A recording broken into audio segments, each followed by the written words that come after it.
Hello everyone, this is Dark Angel, and to close up my Guild Wars 2 series of this beta weekend, I'm going to close up with kind of like this was an boss of a dynamic event.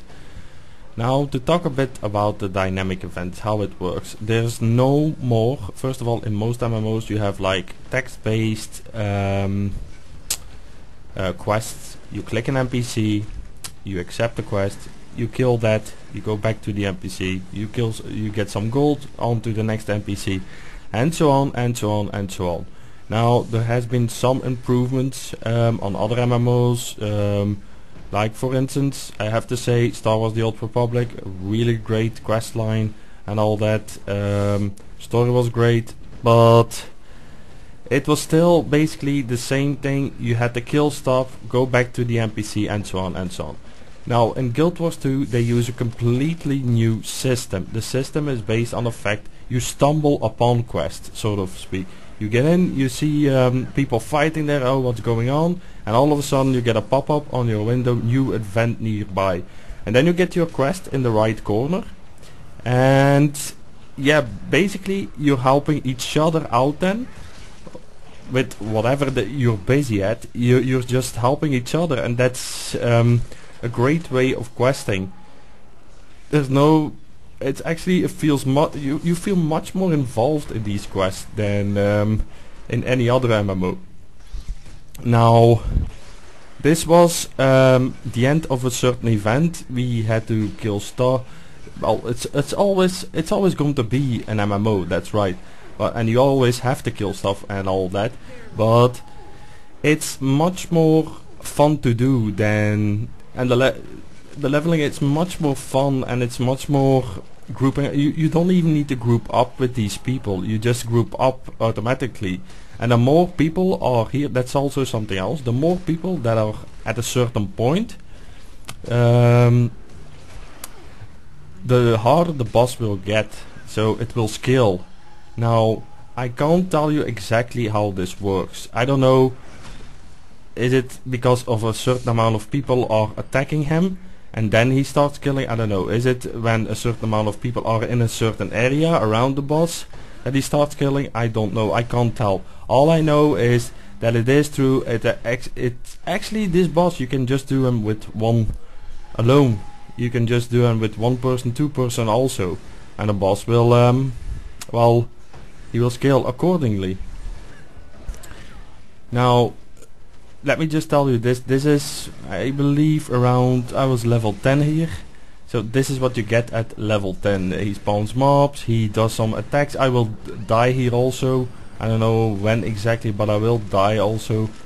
But yeah, everyone is working together, it's a fun way of questing. The only thing that I want to say about dynamic events is it isn't optimized yet, it isn't perfect yet. And also another thing about it, if you do this, don't just start killing things without noticing your surroundings, noticing what's happening, because the whole world will change accordingly. If you do a certain part of the event, the whole world changes. It's like you put a pile of burning haystacks out. Okay, all of a sudden you need to go further, and if you come back, there's actually sprinklers, so to speak, in that area. There's no fire anymore just because you helped there.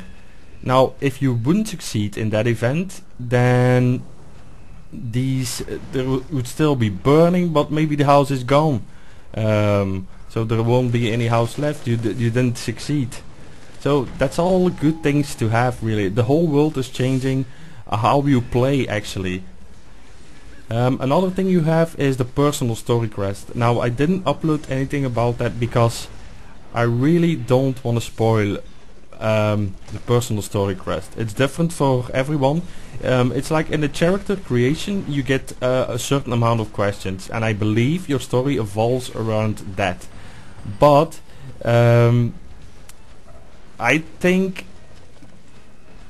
well, we will see how it goes, but I think the personal story is really nice to play. I played it until level 20, you couldn't go any higher.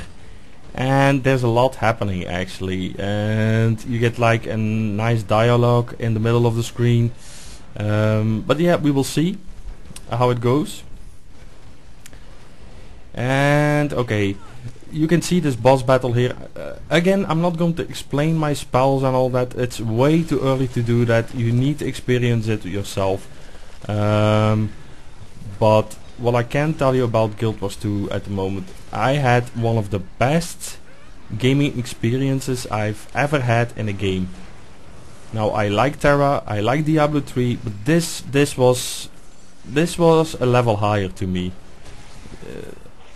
You could say, why is that? Well, it's just everything about Guild Wars 2.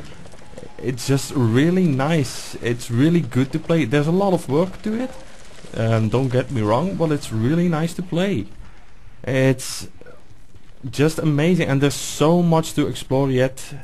So much to see. I think I only saw a third of what I could see in the beta, and I played around 30 hours in this weekend. So yeah. We will see next weekend. It's in the month of May. There will be another weekend. I'll try another class 10. I try the dungeon probably and all that. Now, what I also will do now, I will definitely lower the videos that I upload now, because I won't have time. The first 2 weeks now, I'm going to play Terra. Then Diablo 3 will come out. I'm going to play Diablo 3, and probably there's a weekend of Guild Wars 2 coming up, and I think at the end of the month May I'll start uploading a couple of videos. Maybe I'll prepare a couple of videos, but I won't be uploading a lot because I need to play now. But I really hope you enjoy these videos. I'll let it play until we nuke him down. I'll put the sound a bit up, and I'll see you guys next time. Cheers.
If we failed to cut her down, the corruption would have spread to the entire forest.